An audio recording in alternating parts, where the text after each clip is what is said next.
اس خبر کے تو مطابق ابھی تک باضابطہ طور پر کوئی رد عمل نہیں دیا، لیکن میں ابھی چونکہ تازہ ترین خبر آپ کو دے رہا ہوں اور پاکستان کا رد عمل بھی اب آپ کے سامنے ہے۔ یہ جو ہے بعض غیر مصدقہ اطلاعات کے مطابق یہ بھی کہا گیا ہے کہ اس علاقے میں جو ہے ہیلی کاپٹر اور طیارے بھی دیکھے گئے ہیں، یعنی کوئی رد عمل بھی اس حملے کے بعد دیکھا گیا ہے پاکستان کی جانب سے۔ یہ حملہ اس وقت ہوا جب ایران کے وزیر خارجہ نے سوئٹزرلینڈ میں پاکستان کے عبوری وزیر اعظم انوار الحق کاکڑ سے ملاقات بھی کی ہے، اور ایران کے وزیر خارجہ کی جو ملاقات ہوئی ہے تہران میں انڈین وزیر خارجہ سے، اسی حوالے سے میں نے تفصیلی آپ کو پچھلی ویڈیو میں بتا چکا ہوں کہ انڈین وزیر خارجہ کا ایران کا تہران کا دورہ کس مقصد کے لیے تھا اور اس میں کیا کیا باتیں ڈسکس ہوئیں۔ جیش العدل سنی مسلمانوں کا ایک مسلح گروہ ہے جس نے اپنی سرگرمیاں ایران کے شہر سستان سے شروع کی تھیں۔ یہ گروپ علاقے کے ایک اور مسلح گروپ جند اللہ کے سربراہ عبدالمالک ریکی کی گرفتاری اور پھانسی کے بعد تشکیل دیا گیا تھا۔ یہ جیش العدل کا تھوڑا بیک گراؤنڈ ہے، اور جیش العدل گروپ کا یہ کہنا، یہ انٹرنیشنل میڈیا کی جو رپورٹس ہیں اس کے مطابق میں آپ کو بتا رہا ہوں، پڑھ کے میں سنا رہا ہوں آپ کو، بلکہ اپنی طرف سے میں کچھ بھی نہیں کہہ رہا، کہ جیش العدل گروپ کا یہ کہنا ہے کہ وہ ایران کے ساتھ بلوچوں اور سنیوں کے خلاف سنیوں کے حقوق کے لیے لڑ رہا ہے، اور حالیہ برسوں میں ایران کے جنوب مشرقی علاقوں میں اس ملک کی سرحدی اور سیکیورٹی فورسز کے ساتھ متعدد مسلح جھڑپیں بھی ہو چکی ہیں۔ اس گروپ پر 2005 میں ایران کے اس وقت کے صدر محمود احمدی نژاد پر مسلح حملے سمیت متعدد دھماکوں اور حملوں میں ملوث ہونے کا الزام ہے، اور ان کے پاسداران انقلاب نے پہلے کہا تھا کہ انہوں نے عراقی کردستان کے دارالحکومت کے قریب اسرائیلی خفیہ ایجنسی موساد کے ہیڈ کوارٹر اور شام میں داعش گروپ کے ہیڈ کوارٹر کو نشانہ بنا کر تباہ کر دیا ہے۔ یہ پاسداران انقلاب کا کہنا ہے کہ انہوں نے یہاں پر بھی حملے کیے ہیں۔ یہ پاکستان پر ہونے والا جو حملہ ہے اس کی تفصیل اور پاکستان کا رد عمل، اور دوسرا جو میں نے آپ کو بتایا کہ عراق پر بھی حملے کیے ہیں ایران نے۔ ایران کا کہنا ہے کہ اس نے عراق میں ایک اسرائیلی انٹیلیجنس مرکز کو نشانہ بنایا، تاہم عراقی حکام اور ان نے اس دعوے کی تردید کی ہے۔ یہ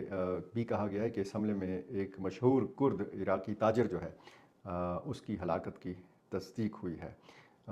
عراق پر حملہ، پھر یہ بھی کہا گیا ہے، رپورٹس یہ ہیں کہ افغانستان میں بھی ایک جگہ کو نشانہ بنایا گیا ہے، اور اس چیز پر رد عمل بھی آنا شروع ہوا ہے۔ پاکستان میں فرقہ وارانہ جو فسادات ہیں اس کی ایک لمبی تاریخ ہے، اور جو صورتحال اس وقت ہے، اللہ نہ کرے کہ بہت زیادہ بگڑے مسائل۔ اب کل کا دن جو ہے وہ انتہائی اہمیت کا حامل دن ہے، جب ایرانی سفارت خانے کے ذمہ داران کو بلایا جائے گا دفتر خارجہ، اور مزید احتجاج کیا جائے گا۔ اور یہ جو بات کی گئی ہے کہ بات چیت کے متعدد چینل جو ہیں وہ موجود ہیں، اس کے باوجود کس طریقے سے پاکستان کو اعتماد میں لیے بغیر اس قسم کا بڑا حملہ کیا جا سکتا ہے۔ اب ایران جو ہے وہ اپنا اثر رسوخ بڑھا رہا ہے، ایران پر آلریڈی امریکی پابندیاں بھی ہیں، اور جو چابہار معاہدہ کیا ہے انڈیا کے ساتھ ایران نے، اس میں ظاہر ہے کہ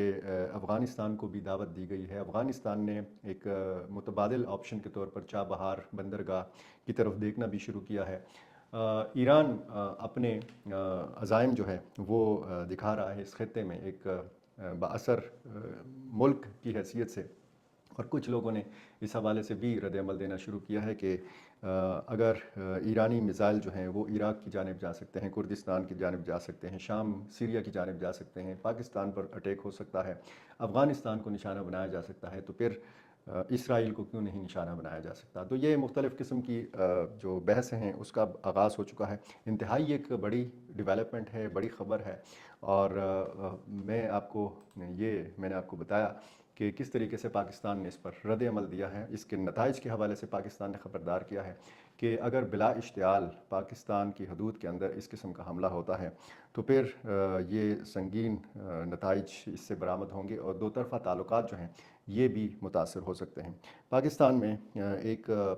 تاریخ رکھی ہے، اور میں اس پر کل تفصیلی بات کر سکوں گا کہ جس طریقے سے یہاں پر ایک حملہ کیا گیا تھا امریکہ کی طرف سے ایبٹ آباد میں، اور اس حملے میں اسامہ بن لادن کو نشانہ بنایا گیا تھا، اور پھر اس کے بعد پھر ہم نے دیکھا تھا کہ کس طریقے سے معاملات جو ہے وہ خراب ہو گئے تھے۔ ابھی یہ تازہ ترین حملہ جو ہے یہ ایران کی طرف سے ہے۔ پاکستانی حکام نے بھی تصدیق کیا بلکہ باقاعدہ ایک سخت رد عمل دیا ہے۔ دیکھنا اب یہ ہے کہ اس حملے کے کیا نتائج برآمد ہوتے ہیں۔ بہت شکریہ۔